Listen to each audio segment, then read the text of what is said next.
Where is she? Amara, come out here! Mama, good morning.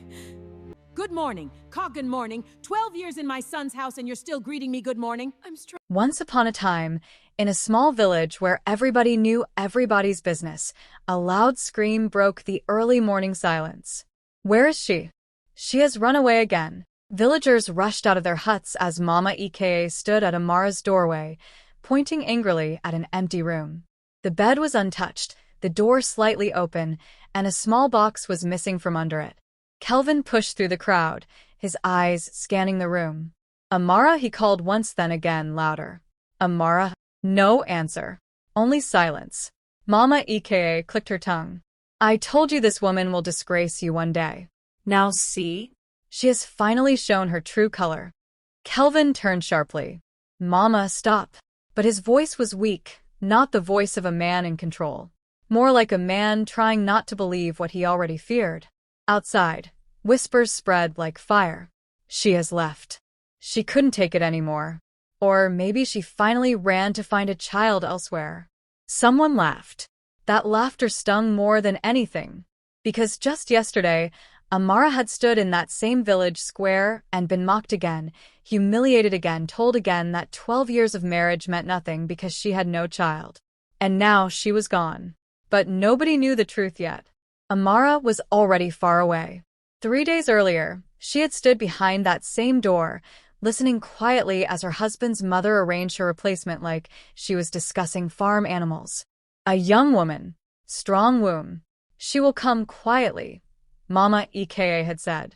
Kelvin had not said no. Not once. That silence was the final cut. So at dawn, Amara left. Not crying loudly. Not shouting. Just silence, the kind of silence that changes everything. She walked through the village path as chickens scratched the ground and children slept inside warm huts. Nobody stopped her. Nobody noticed. Because in that village, they only notice you when they can judge you. Now back to the present. Kelvin stood outside, fists clenched.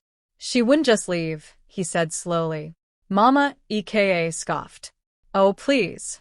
What else was left for her here? Kelvin turned away, breathing heavily.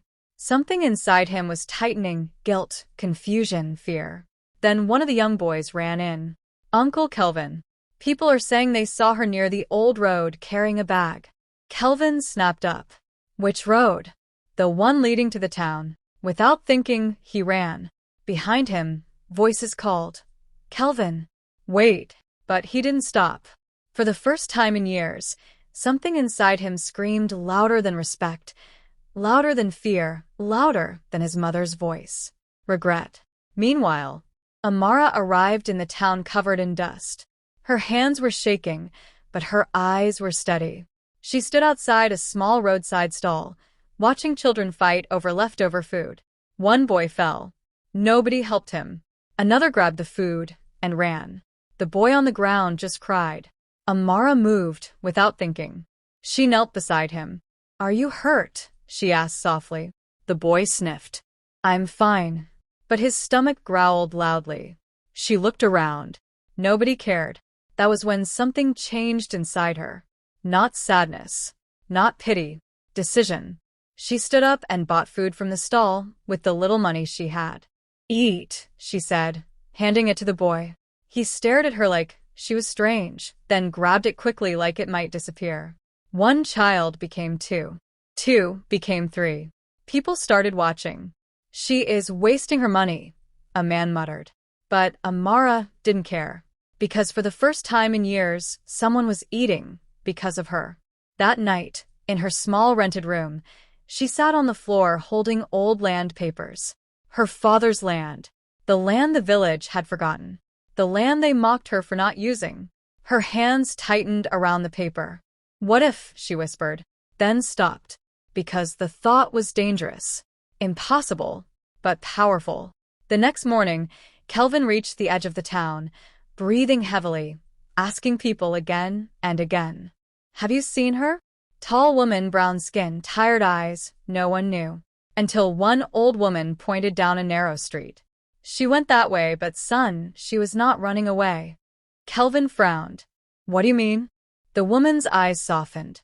She looked like someone who had finally stopped waiting. Those words hit him harder than anything. Meanwhile, Amara was standing on her father's old land. It was dry. Empty. Forgotten. But she wasn't looking at what it was. She was looking at what it could become. A shelter. A home for abandoned children. A place no one would be mocked for not belonging to. She closed her eyes. For the first time in years, she smiled slightly. Because pain had finally turned into purpose. And back in the village, Kelvin stopped walking. For the first time, he wasn't chasing rumors. He was chasing truth. And truth was about to destroy everything they believed about Amara. If you're still watching the story, don't forget to like, subscribe, and comment. She deserves better, because what the village did not know was that Amara was not lost. She was becoming something they would never forget.